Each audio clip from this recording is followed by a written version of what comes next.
What if those you hold dear dedicate years to dismantling your spirit?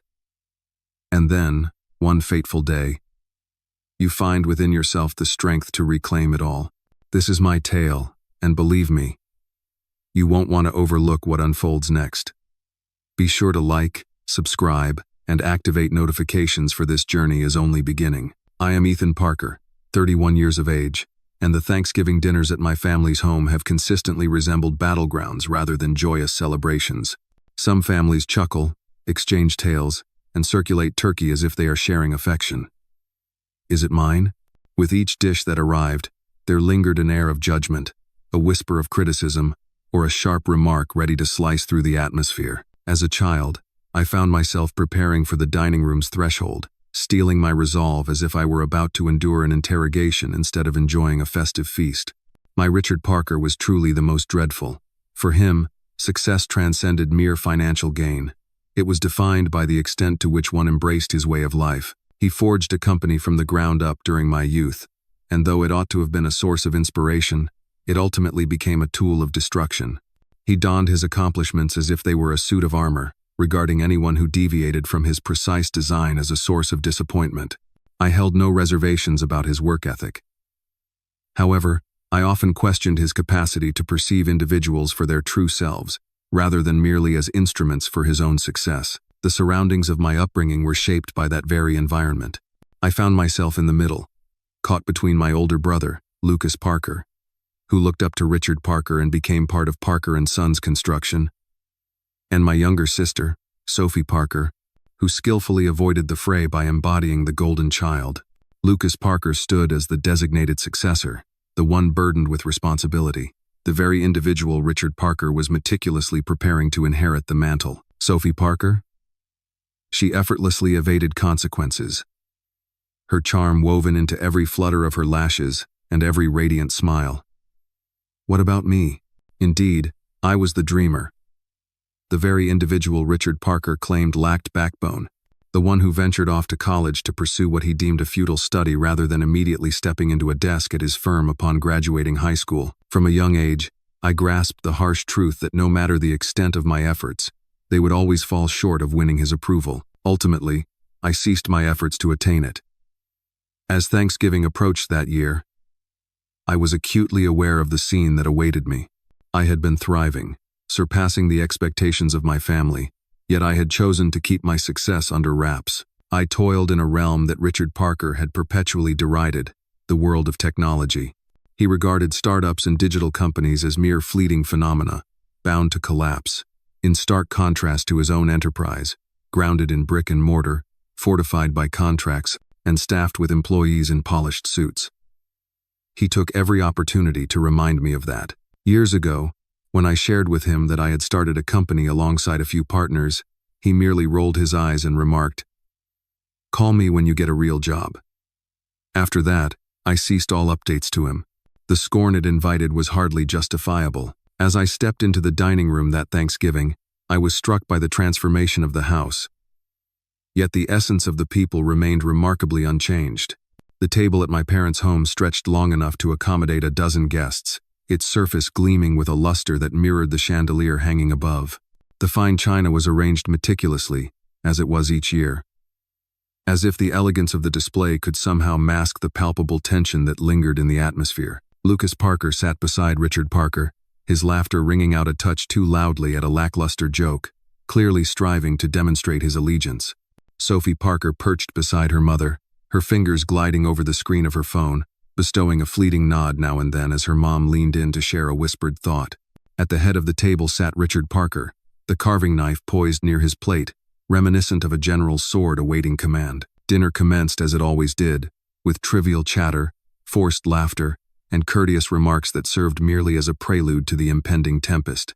My mother inquired whether I was still dabbling in that computer business, and Richard Parker let out a derisive snort, as if the very mention of it underscored my shortcomings. At the very least, Lucas Parker is engaged in something worthwhile, he remarked, gesturing toward my brother. Lucas Parker, always keen to impress, swelled with a sense of pride. Last week, he proclaimed the successful closure of yet another significant contract. Richard Parker and I have been toiling away without pause, yet the fruits of our labor are beginning to reveal themselves. The company is experiencing growth. His gaze met mine as the words left his lips, the unspoken meaning lingering heavily around us. "What have you been up to lately, Ethan Parker?" I endeavored to maintain a visage devoid of expression. Over the years, I had mastered the art of swallowing my retorts, sitting quietly as the barbs landed, leaving no visible mark. Yet, that evening, a certain restlessness brewed within me. Perhaps it was the accumulation of years spent in pin-up frustration. Perhaps it was the rare thrill of possessing knowledge they lacked. Yet I remained quiet, allowing the dialogue to swirl about me, biding my time for Richard Parker to strike with the anticipated impact. It arrived precisely as Mother handed him the gravy boat. He let out a chuckle, his gaze averted from mine, yet his laughter resonated clearly for all to hear. "Ethan Parker, you will never achieve anything of significance if you continue to meander aimlessly in pursuit of trivialities." His words shattered the silence in the room like a glass falling to the floor. The laughter faded, forks suspended mid-air, and even Sophie Parker set her phone aside. It was more than merely the insult. It was the nonchalant cruelty. The manner in which he brushed me aside in front of the crowd, as if I were merely a discarded notion. A warmth surged within me, my heartbeat echoing in my ears. In that fleeting instant, something compelled me to rise, and rise I did. The chair let out a sharp screech as it dragged across the gleaming hardwood, its sound reverberating through the stillness of the room. All gazes converged upon me. My mother's eyes were wide with caution, Lucas Parker's narrowed in curiosity, Sophie Parker's lifted in mild amusement, and Richard Parker's remained inscrutable. Richard Parker merely smirked, as if he had successfully lured me into the light. "What troubles you, my boy?" he inquired, masking his true intentions with an air of innocence. "Do you not appreciate a touch of honesty?" I gazed at him, my hands quivering, not out of fear but from the immense burden of restraining myself for countless years. The words ignited at the edge of my tongue, yet I held them back. For now, as the sentiments I yearned to express were too precious to squander in the fervor of the present. It was grander than that, far grander, yet I allowed him a glimpse of a smile, just enough to leave him in a state of bewilderment. I leaned in a bit and remarked, "You know what, Richard Parker? Perhaps this evening isn't the moment for truth, yet soon enough, you'll grasp just how mistaken you've been regarding me." The smirk wavered, if only for a fleeting moment, and in that stillness, with all eyes locked around the table, I settled back into my seat, heart pounding, aware that this time, the tempest would not subside without a fight. In that instant, I understood that this Thanksgiving would unfold differently than any before it. The stillness that followed my utterance lingered in the atmosphere far longer than I had anticipated. Eventually, Richard Parker broke the quiet, clearing his throat and mumbling something about overcooked turkey, and the evening continued as if nothing had transpired. Yet, it was far from nothing. A palpable shift enveloped the room, Lucas Parker casting furtive glances in my direction, while Sophie Parker wore a knowing smirk, as if she could see right through my bluff. Meanwhile, my mother attempted to ease the tension, her voice light as she spoke of the pumpkin pie awaiting us in the kitchen. Yet Richard Parker's gaze remained, keen and scrutinizing, as if he were weighing whether I merited the effort of being dismantled further. For years, I had evaded that piercing gaze, but at last, I found myself confronting it head-on. I held my gaze steady. As dinner progressed, the understated jabs accumulated with each passing course. Lucas Parker shared tales of deals sealed and contracts inked, effortlessly weaving in reminders that he and Richard Parker were the very foundation of the family. "If it weren't for us," he remarked at one juncture, raising his glass of wine. "This year, Thanksgiving seems a distant dream, overshadowed by the relentless rise in costs." He gazed at me as he spoke, his smile brimming with a cultivated arrogance. Richard Parker chuckled and remarked that some individuals in this vicinity ought to appreciate the diligence of their siblings and parents. Otherwise, they might find themselves, as the saying goes, out on the street. The fork clattered against the plate, its sound a touch more pronounced than intended as I sliced through the ham. I compelled a smile to grace my lips, even as the tension in my jaw threatened to bring me discomfort. Sophie Parker, typically an observer of such banter, leaned in at that moment, a sly grin playing on her lips. Exercise a measure of kindness towards him. Richard Parker. Ethan Parker possesses a certain sensitivity. That is precisely why he had no desire to collaborate with you. Unable to bear the weight, were you? Joyful laughter cascaded from the table, not the harsh, thunderous laughter that cuts through the air, but rather the subtle, patronizing chuckles that leave a deeper, more painful mark. I swallowed hard, each laugh slicing through me more painfully than the one before. I endeavored to reassure myself that it was of no consequence any longer, that before long, everything would be upended.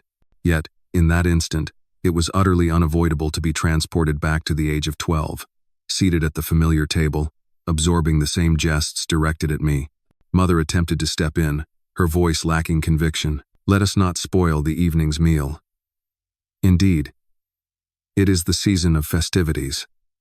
Yet, her intentions were far from genuine. She never did.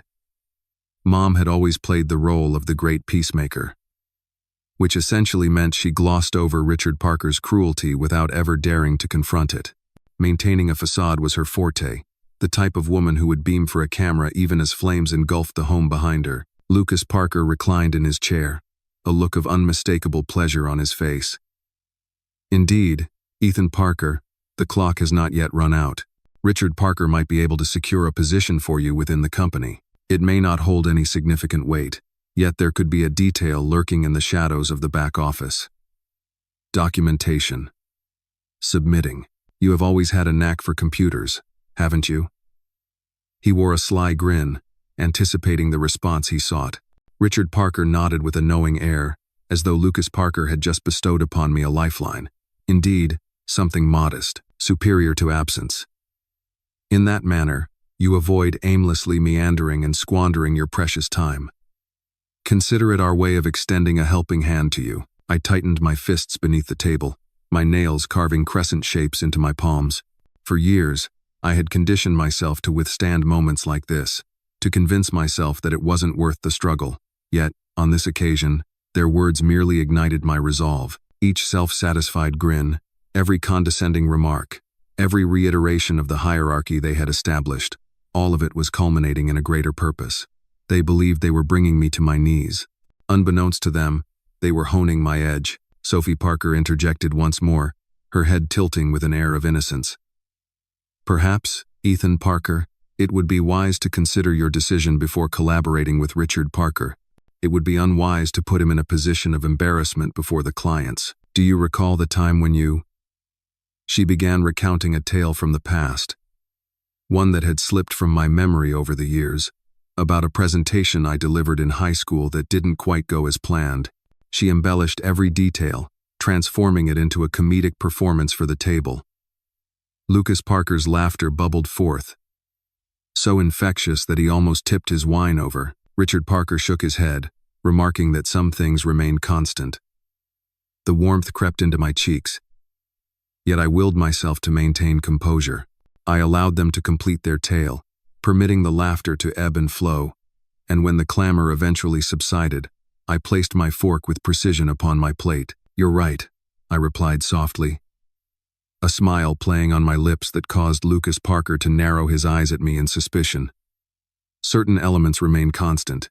The words lingered in the atmosphere, seemingly straightforward, yet I could perceive the doubt dance in Richard Parker's gaze. He was displeased when I failed to fulfill my role, the silent scapegoat, the target for his frustrations, and for the first time in years, I sensed the dynamics of power beginning to change, even if it went unnoticed by everyone else. The dinner lingered, each moment steeped in an ever-deepening tension. Richard Parker sought to reclaim authority, boasting of his company's supremacy in the market. Lucas Parker eagerly supplemented the conversation with every detail he could muster, while Sophie Parker persisted with her subtle jabs. Yet I remained seated, a picture of calmness, observing them as they performed their parts, unaware that the curtain was about to fall on their unwitting performance. As I gazed at the chandelier suspended above the table, its crystals danced with the warm light, I pondered the delicate nature of its existence. One misstep, and everything would tumble down, fracturing into fragments that could never be restored. In that instant, clarity washed over me. Their laughter was destined to fade away soon. Dessert was forever Mom's endeavor to erase the lingering bitterness of dinner. She hurried into the kitchen, returning with pumpkin and pecan pies, her smile bright, as if sugar and cinnamon could erase the bitterness that had already been dished out. Typically, I would lower my gaze, silently embrace my portion, and allow the night to meander toward its expected conclusion. Yet that year, the undercurrent of hostility had not merely faded, it had intensified. Each word, each laugh directed at my expense had embedded itself deeper within me, and I sensed something winding within, poised and waiting. As plates of pie made their rounds, Richard Parker cleared his throat and gently tapped his fork against his glass. Silence enveloped the room, and in that stillness, I sensed the inevitable approaching. He cherished his quaint orations. He approached each family gathering as if it were a corporate shareholder meeting, positioning himself as the authoritative CEO while the rest of us sat as subordinates, eagerly awaiting the slightest morsel of validation. "I wish to take a moment," he started, his chest swelling with pride, "to express how proud I am of this family." His gaze wandered to Lucas Parker, who sat up in his chair as if he had just been awarded a medal. "A number of us have truly risen to the occasion, dedicated ourselves, and crafted our own paths to success. Particularly Lucas Parker, your contributions have been truly indispensable. Your display of responsibility, unwavering loyalty, and a commendable work ethic fortifies the strength of this family." Lucas Parker radiated with delight, raising his glass in a gesture of playful humility. "Merely adhering to your precedent, Richard Parker." "And Sophie Parker," Richard Parker continued, turning toward her, "ever reliable, consistently impressing us with the way you carry yourself. Elegant and refined, you are the very essence that binds this family together." Sophie Parker smiled gently, savoring the moment. Her phone momentarily set aside. Then his gaze fell upon me. He remained expressionless. He remained unyielding. He let out a sigh, shaking his head as if preparing to share unwelcome tidings. "And then we have Ethan Parker." He allowed the silence to linger, letting the sting take root. "It pains me to admit that I find it difficult to express pride in you, my son. Yet, pride is born from achievements. Results, after all, are not something one can rely on dreams alone to sustain. Eventually, one must confront the truth of existence." The fork in my hand clanged against the plate, a sound I couldn't prevent. The entire table became still. Even Mother appeared somewhat apprehensive. Yet she refrained from interjecting. Richard Parker reclined, content with his revelation, savoring his wine as if he had just delivered a verdict from a regal seat. Surely, that ought to have marked the nadir. Yet, it was not. A moment later, the betrayal unfolded. Lucas Parker inclined his body slightly. His throat cleared with a theatrical gravity. "Indeed, Richard Parker, there is a matter that has long been on my mind. One that I feel compelled to share with you. It seems that this moment is as opportune as any other." His gaze darted toward me, keen and assessing, before returning to Richard Parker. "Recently, I encountered a few individuals, old acquaintances of Ethan Parker. It was noted that he has been endeavoring to establish a small venture, technological matters. It seems that things have not been progressing favorably, investors retreating, clients departing. It appears he may be grappling with challenges beyond his grasp." I stood still, caught in a moment of sheer disbelief. My heart raced. Those were half-truths contorted into sharp blades. Indeed, many years ago, my initial endeavor faltered, much like the fate of numerous startups. Yet, that was not the gift I had in mind. It is no longer the case. Yet, Lucas Parker wove the narrative with the effortless grace of one who had long anticipated this very moment. Richard Parker's smirk grew more pronounced. "Is that truly the case?" Lucas Parker inclined his head with a solemn expression. "I hesitated to speak up. Yet I felt it was important for you to be aware. Perhaps that explains his silence on the matter. For the simple reason that there is nothing to discuss." Sophie Parker interjected, a gentle laugh escaping her lips. "Ah, that indeed clarifies things. I've often pondered the reasons behind your evasion of inquiries regarding your work, Ethan Parker. It seems the dream lacked the strength to endure, doesn't it? The chamber swayed. The burden of betrayal is unlike any other. The essence lies not merely in the falsehood, but in the purpose that fuels it. Lucas Parker possessed just the right knowledge of my history to drive the blade in deep, to portray me as the disappointment Richard Parker had always insisted I was. His actions were not driven by genuine concern, but rather by the cold pleasure of solidifying his status as the favored one. Richard Parker shook his head with a deliberate slowness, his voice laced with a palpable condescension. Ethan Parker. Ethan Parker. Ethan Parker, I made an effort to caution you. I warned you that these whimsical notions would lead you astray. Now observe your current position, seated at my table, indulging in my provisions, while your brother shoulders the weight of our family's legacy. My hands quivered under the table, not out of frailty, but fueled by a deep-seated fury. I cast my gaze upon Lucas Parker, his demeanor oozing smugness as he reclined in his chair, exuding the air of someone who had just averted a catastrophe for the company. In that moment of clarity, an epiphany washed over me. This had transcended mere cruelty on Richard Parker's part. This situation revolved around Lucas Parker intentionally portraying me as a failure, wiping away years of effort, solely to enhance his own image. Mother attempted to dissolve the unease with a fragile chuckle. Let us not tarnish the sweetness of dessert, shall we? Yet, no one paid heed. Richard Parker's gaze was fixed upon me. Lucas Parker reveled in the warmth of treachery, while Sophie Parker wore a smirk as if it were all a grand spectacle. I took a deep breath, my voice barely above a whisper, yet unwavering. There's a curious aspect to tales, Lucas Parker, I remarked, locking my gaze with his. They hold power solely when they resonate with truth. His smirk wavered for the briefest moment, yet he swiftly regained his composure, dismissing me with a wave of his hand. Of course, Ethan Parker, continue to convince yourself of that. I reclined, striving to project a tranquility that eluded me. My heart pounded fiercely, thoughts swirling in a frantic dance. Yet, there was one truth that shone through my mind with unwavering certainty. A new chapter had begun in the game. They believed they had trapped me, laid bare my vulnerabilities, and brought me to my knees in utter humiliation. Yet, they failed to see that the betrayal was not the conclusion. It marked a pivotal moment. For the first time that evening, I found myself not merely weathering the storm. I was getting ready to set one free. Following Lucas Parker's captivating display, dessert faded into a haze. The memory of tasting the pie eludes me entirely. Each laugh, each sidelong glance, each self-satisfied smile felt like heavy chains binding me. Richard Parker radiated a sense of vindication, nodding in agreement with Lucas Parker's concerns, as if his illustrious son had rendered him an invaluable favor. Sophie Parker stifled her laughter into her napkin, murmuring sly remarks just within earshot, each one a teasing whisper that danced on the edge of my awareness.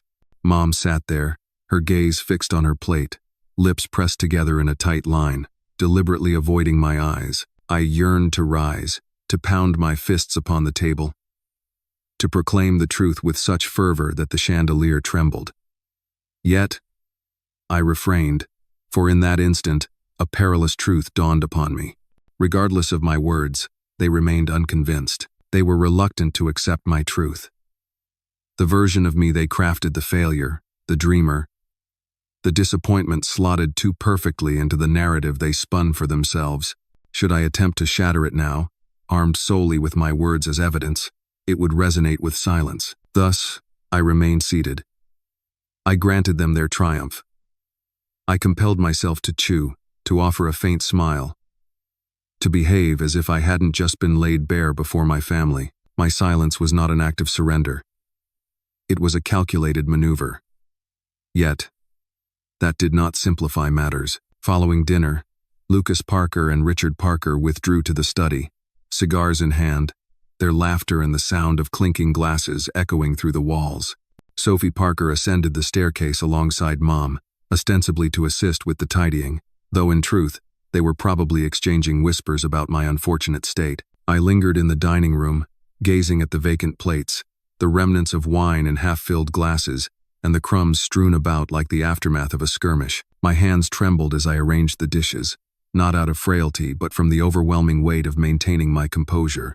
I ventured outside afterward, into the crisp embrace of the November air. The night air was sharp, with stars obscured by thick clouds, creating a sensation that made each deep breath feel like a challenge to the lungs. As I lingered in the driveway, my gaze swept over the lined-up cars, their lights casting a soft glow through the windows within, and I was overwhelmed by the heavy burden of it all, pressing down upon me simultaneously. I reflected on the years I had dedicated to navigating through setbacks and missteps, the hours I spent awake until the early morning, crafting code, revising business strategies, pursuing investors who turned me down more times than I could possibly remember. As I reflected on the humiliations, the bills piled high upon my desk, and the relentless anxiety that perhaps I had erred in abandoning the secure route Richard Parker had meticulously charted for me, a sense of unease settled in. And I pondered how none of that held significance for them. To my family, my battle was not a testament to strength, but rather an indication of frailty. My persistence was not a testament to strength. Rather, it was a manifestation of foolishness. That night, enveloped in darkness, I allowed myself to embrace the feeling completely. The sharpness, the humiliation, the acrid flavor of treachery. After years of absence, I found myself once again as the boy I once was, engaged in a struggle he could never hope to conquer at a table where he was never meant to sit. In that fleeting instant, I found myself teetering on the edge of belief. Perhaps I truly embodied the failure they perceived. Perhaps all that I had constructed, the countless hours invested, the numerous sacrifices made, was merely a delicate house of cards poised to fall. Yet, that fleeting moment slipped away. I wrapped my coat more snugly around myself, allowing the frigid air to sear my lungs until the pain anchored me to the moment. Beneath the pain, something else was awakening. Something more incisive. The memory of Lucas Parker's smirk lingers. Richard Parker's cruel satisfaction etched in my mind, and Sophie Parker's mocking eyes pierced through the haze of recollection. It dawned on me that their laughter was not merely directed at me. They were failing to recognize my true potential. Once more, that was where they went wrong. That night, I departed without uttering a farewell. I found no need to offer any excuses. Upon my return, I retrieved my coat from its resting place on the hook and quietly slipped out the door. No one hindered my path. No one seemed to care. And that stung more deeply than any words they had uttered. Yet, it also liberated me. As I navigated the serene streets on my way home, the city lights danced and blurred beyond my windshield. A moment of clarity washed over me. I made a decision. I had no intention of engaging them on their own battlefield. I had no intention of engaging in a dispute or pleading for their validation. I had intended to allow them the illusion of victory. Allow them to bask in their self-satisfied assurance. Allow them their laughter. For when the truth emerged, when the very ground they relied upon disintegrated, their laughter would be the first casualty, and for the first time all night, I permitted a smile to grace my lips. It was not the courteous, insincere grin I had displayed at the table. Yet, there lies a shadowy undertone, something enduring. This was not the conclusion. The stillness hung in the air, a quiet prelude to the chaos that was about to unfold. The days following Thanksgiving unfolded with an unusual stillness. My phone remained silent, devoid of family messages. No one came to see how things were going. No one inquired about my well-being. Initially, the silence was a sharp, piercing sensation. It validated what I had long suspected. To them, I was merely disposable, a background character in the flawless tapestry of their narrative, yet gradually, that sharp pain faded and morphed into something entirely different. Liberty. In the absence of their incessant commentary, with their voices no longer reverberating in my mind, I could at last discern my own voice with clarity. I immersed myself once more in my work. My company, a creation forged from the very foundation alongside two trusted partners. It was not the fragile, faltering endeavor that Lucas Parker had portrayed it to be. Indeed, it faced challenges in its formative years. I had stumbled, absorbed harsh truths, sacrificed rest, and pursued futile paths in the relentless quest for wealth. Yet, Those scars had honed my edges. At last, we had discovered our cadence, shifted into the appropriate sector, and secured clients of genuine significance. Silently, with unwavering resolve, the figures started to ascend. Deals were being finalized, revenue was on the rise, and investors who had previously overlooked me were now reaching out once more. It lacked any semblance of glamour.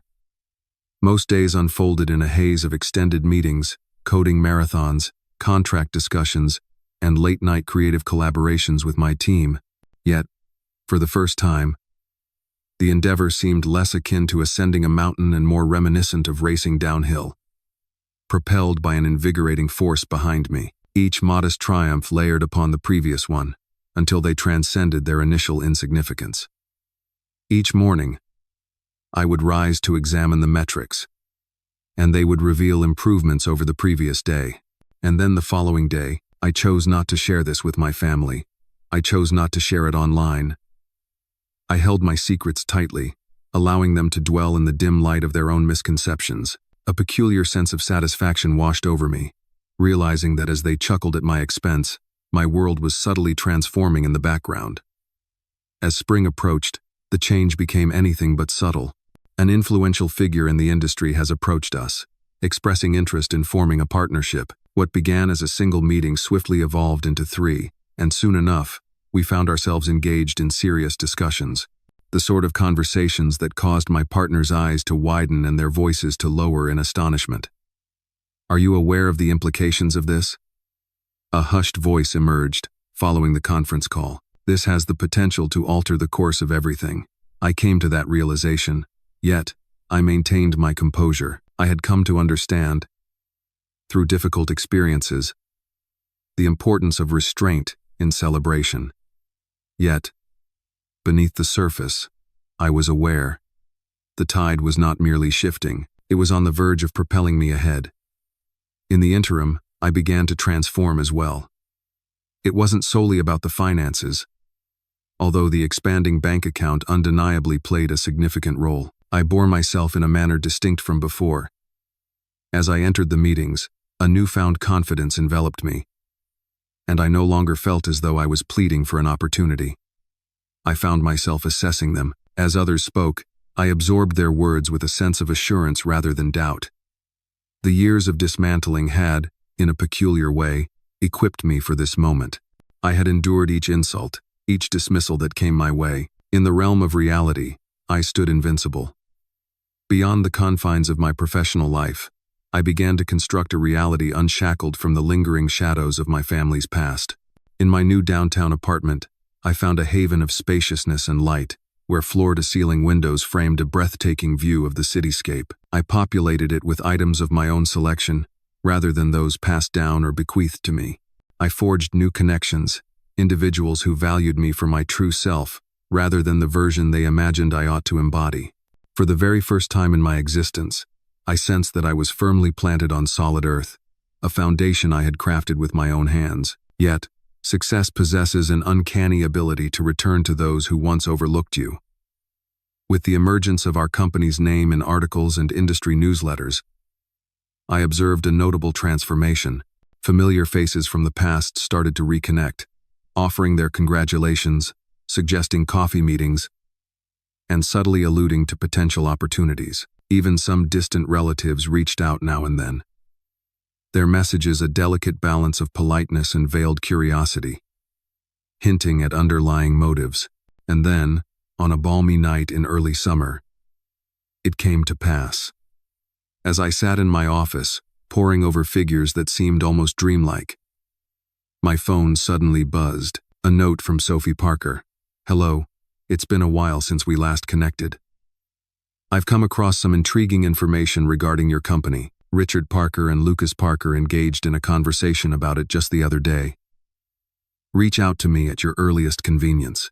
I gazed at the screen, my heart constricting with a blend of delight and eager expectation. For months, I endured the weight of their betrayal, their laughter echoing hauntingly in my ears. Now, they murmured my name, weaving together shards of a narrative they had never dared to believe could be real. I chose not to respond, not at this moment. For in the tapestry of life, one lesson stood out above all others: the virtue of patience. Revenge is not born from a fleeting moment of anger. It arises from the essence of timing, from allowing the fissures to expand until the entire edifice crumbles. The fissures in their reality were beginning to widen. As summer gracefully yielded to fall, my existence had transformed so profoundly that the man who had once sat in quiet contemplation at that Thanksgiving table seemed almost a stranger to me, mere months later. The venture I co-founded had transcended its origins as a mere startup. We had transformed into a more refined, incisive, and immensely valuable entity than those on the periphery could ever comprehend. At long last, the agreement we had meticulously negotiated throughout the spring was officially signed, a partnership with a significant entity that transformed us from ambitious upstarts into a name that resonated throughout the industry. As the news broke, my phone was inundated with messages, teetering on the brink of overheating. Reporters, recruiters, former classmates, and even those I hadn't conversed with since high school suddenly recalled my number. Yet, the singular message that froze me in my tracks came from Lucas Parker. Congratulations on the successful merger. Richard Parker and I would be delighted to engage in conversation at some point. I'm so proud of you, my dear little brother. A chuckle nearly escaped me. The hypocrisy enveloped me, so dense it felt suffocating, filled with pride. Only a few months prior, he had occupied the seat across from me, methodically unraveling my dignity in the presence of family, turning my past missteps into a cruel jest. With just one headline, he aimed to reshape the course of history. Yet, I chose not to respond. Not at this moment, for there was another force quietly gathering strength. In the wake of the merger, I found myself drawn into high-stakes meetings, where every nuance held significant weight. It was then that I chanced upon it. Amidst the dense pages of analysis and acquisition strategy in a financial review, a name I recognized caught my eye. The company of my father. Initially, I perceived it as mere coincidence, merely a competitor featured within a wider market analysis. Yet, as I delved further, the revelations that emerged left me reeling in my seat, utterly astonished. The empire that Richard Parker had constructed, the dominion he presided over throughout our lives, was beginning to wane. Contracts dwindled, overheads soared, and the market transformed around him as he stubbornly clung to his ways. To make matters worse, Lucas Parker was not preserving it. He was supporting it with duct tape and a sense of superiority. They found themselves stretched thin, a quiet desperation enveloping them, and whether they were aware of it or not, they were circling the drain. What of the company that has recently merged with mine? They circled Richard Parker's company with the predatory grace of wolves. Discussions regarding the acquisition were already underway. In essence, Richard Parker's dominion teetered on the brink of collapse, and here I found myself in the very chamber where such pivotal choices would unfold. A surge of exhilaration coursed through me as the realization dawned. Years of degradation, of hearing the words that I would never be enough, of witnessing Lucas Parker's smug grin as Richard Parker dismantled my spirit. Everything coalesced into a singular truth. I found myself poised to reverse the situation entirely. The irony was nearly overwhelming. Richard Parker, a man whose very essence was entwined with control and dominance, stood on the precipice of losing it all, oblivious to the fact that the failure seated across from him at Thanksgiving was the one poised to ignite the flames of his downfall. I maintained my composure, however. I kept my personal connection to myself, allowing not even the slightest hint of emotion to surface during those meetings. I posed inquiries, nodded with contemplation, and recorded observations as a true expert would. Yet within, a tempest was brewing. Each evening, I would return to my apartment and wander restlessly, the memories of that Thanksgiving night swirling in my mind like a haunting refrain. The smirk of Richard Parker, the treachery of Lucas Parker, Claire's derisive laughter echoed through the room. I allowed them to believe they had shattered my spirit. I exited that house without a word, allowing them to think I was insignificant. What comes next? At that moment, I found myself in a scenario they could never have foreseen. It transcended mere revenge. It was a fitting resolution, a harmony of fate. Yet, I took my time. The significance of timing was undeniable. Should I intervene prematurely, it might appear as though it were a matter of personal interest. Should I choose to bide my time, allowing the fissures to deepen, permitting their hubris to obscure their vision for just a moment more. Then, when the inevitable strike occurs, it would obliterate all that stands. Messages from my family continued to arrive. Claire shared with me images of her new condo, inquiring nonchalantly if I was interested in investing in a side project she was developing. Mom's voicemails lingered, her voice dripping with sweetness as she spoke of how the family longs for your presence. Lucas Parker extended an invitation for a round of golf, and Richard Parker, of all individuals, dispatched a terse message that simply stated, "We should talk, commerce." I turned a blind eye to each and every one of them. Instead, I continued to collect information. As I delved deeper into my studies, the clarity of understanding unfolded before me. Their demise was not merely a possibility, it was a certainty waiting to unfold, and when it arrived, I would need not to raise a single finger to bring about their ruin. All I needed to do was allow the truth to emerge. Yet, beneath the surface, an undeniable resolve stirred within me, assuring me that this was merely the beginning, not after all that they had accomplished. For life, in its myriad lessons, had imparted one truth above all others. At times, one does not merely bide their time for karma to unfold. At times, you embody it. What appeared to be an ordinary meeting, devoid of any grandiosity, ultimately became the catalyst for profound transformation. A polished glass conference room, a lengthy table, its surface gleaming like a mirror. Executives clad in tailored suits peruse through binders brimming with financial documents. Yet, as I sat there in my gray blazer, pin clutched in hand, it seemed to embody the essence of every humiliation I had ever faced. For that day, there was but one item on the agenda: a strategic approach to acquiring a mid-sized enterprise. The company of my father, the head of strategy, painted a vivid picture of the situation, one that lingers in my memory. Her voice was cool and precise. They find themselves burdened by excessive debt, excessive overhead, contracts on the decline. We have the opportunity to obtain it at a reduced price. The sole inquiry that remains is whether we shall dismantle or restructure. As she turned the page, a world of charts and graphs unfolded before her, symbols of opportunity that seemed to shimmer with promise for everyone else in the room. For me, it embodied countless years of derisive glances, mocking smiles, and phrases etched in my memory forever. You'll never achieve anything of significance. As my moment to speak approached, I maintained a steady tone. They are a company steeped in legacy, yet their model remains stagnant, failing to evolve with the times. By weaving their client base into our technological framework, we stand to amplify efficiency and significantly enhance our market presence within the span of a year. Heads intertwined in a tapestry of thought around the table. The motion sailed through effortlessly, and just like that, the gears began to turn. I took my time returning home to commemorate the occasion. I refrained from calling anyone. I exited the building, much like any other professional concluding their day, with a briefcase in hand, expression devoid of emotion, yet within, there simmered a constant, measured flame. Not joy, not boasting, a serene conviction settled in, a realization that the tides had at last shifted. Weeks later, I received a call from Richard Parker. It is not Lucas Parker, it is not Sophie Parker, Richard Parker in his essence.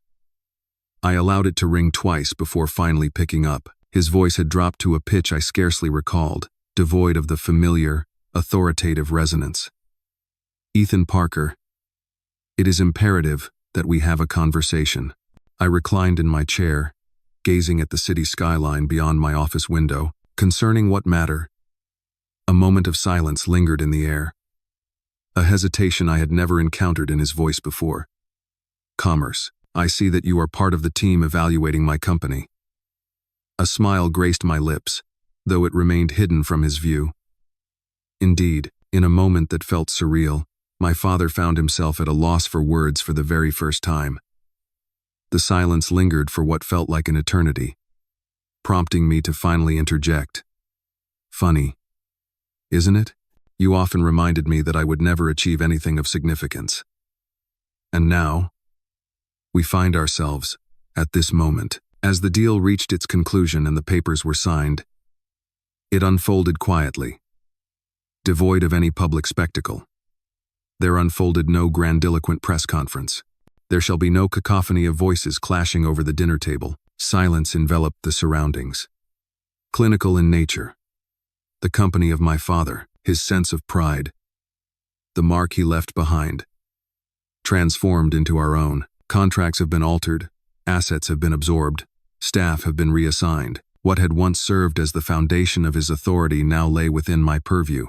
As I stepped into his office for the first time, a place I had been forbidden to enter as a child without the ritual of knocking, I found myself lingering at the threshold. The desk still bore the nameplate adorned with his initials, the very desk where he had once declared that I was squandering my existence. I glided my fingers across the wood, its surface smooth and chilling, and in that fleeting instant, I glimpsed my younger self, small and enveloped in shame, standing before me. Then I settled into his chair. Upon returning home that night, I discovered my phone inundated with messages from my family. Lucas Parker, in a state of desperation. Sophie Parker found herself in a state of bewilderment. Mother, imploring me to embrace empathy. And Richard Parker conveyed a solitary message. It is imperative that we engage in a discussion regarding the terms. I chose not to respond, for this matter transcended mere terms. This was not a matter of rescuing them or exacting punishment in a grand, theatrical fashion. This was a matter of equilibrium, regarding the reclamation of the power that has been taken from me throughout my entire existence. Now that I possessed it, I was resolute in my decision to never release it. The retribution was subtle. It lacked any ostentation. It was within the hush that ensued. The stillness enveloped the moment my father understood he had relinquished the crown. The stillness enveloped Lucas Parker as he grasped the truth that no degree of smirking could alter the fabric of reality. The stillness enveloped Sophie Parker as she realized her biting remarks had lost their sting. For the very first time, I found myself unburdened by the weight of their approval. Their acceptance was unnecessary for me. I had seized the very thing they held in the highest regard. The empire they constructed upon the foundations of arrogance and control has now become my own. As I sat in solitude within my apartment, the city lights twinkling outside the window, I finally permitted myself a solitary laugh. Free from bitterness, not victorious, simply unbound. The boy who was destined to achieve nothing had vanished. And the man who took his place had just transformed the narrative. The fallout arrived with an unexpected swiftness. In the weeks that followed the acquisition, the ripple effects commenced. Contracts that Richard Parker had held onto for years were meticulously examined, and several were restructured under my careful supervision. Departments that had swelled under Lucas Parker's mismanagement were pruned, leaving him on the sidelines, divested of the power he had once held like a scepter. Once, employees who had bowed to him now found themselves reporting to me. Their politeness was evident, yet I could perceive the subtle shift in their gaze. Lucas Parker was no longer viewed as the heir. He was merely a manager grasping at the remnants of a fading reputation. Sophie Parker employed a novel approach. One evening, she called me, her voice a melody of sweetness, laced with an artful charm. "Ethan Parker, your generosity has always shone brightly. Perhaps you might lend me a hand? Only a small amount? I am embarking on a new journey, and I believe you would wish for your sister to thrive." Her words echoed the countless years she remained a silent witness, enduring the mockery directed at me, never once lifting a hand in my defense. I allowed her to complete her pitch before responding, my voice unwavering. "Sophie Parker, I have faith that you'll find your way through this on your own. Ultimately, you've consistently demonstrated an ability to thrive according to your own rules, haven't you?" She fell silent, and I concluded the call before she had the chance to respond. Mother dispatched letters, each one inscribed by hand, brimming with remorse and tentative apologies.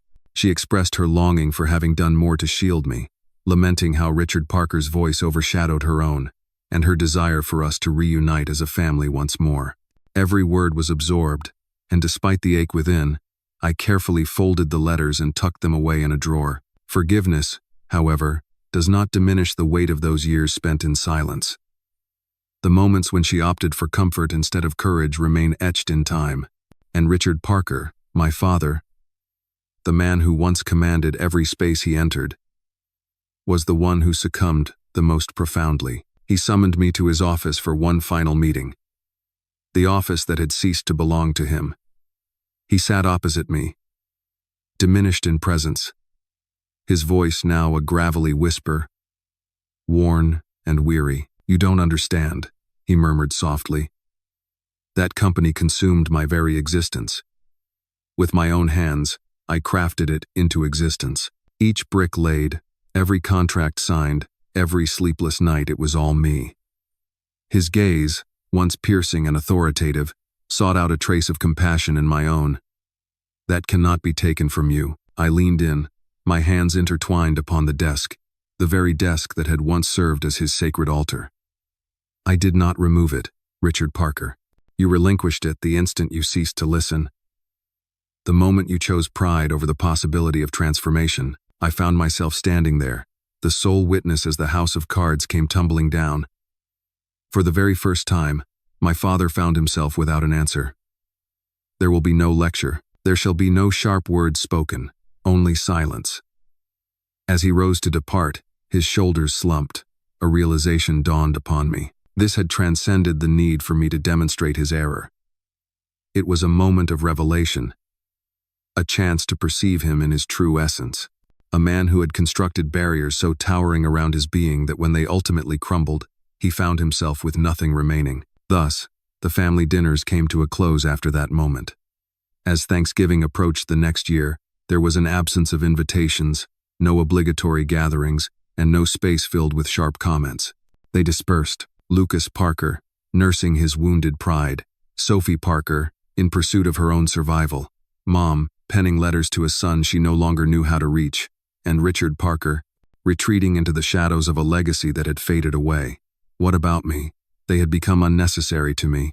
On that November evening, I found myself in the comfort of my own home, enveloped not by scrutiny but by the company of those I had deliberately selected. Friends, colleagues, and partners who valued me not for my surname but for the foundations I had established.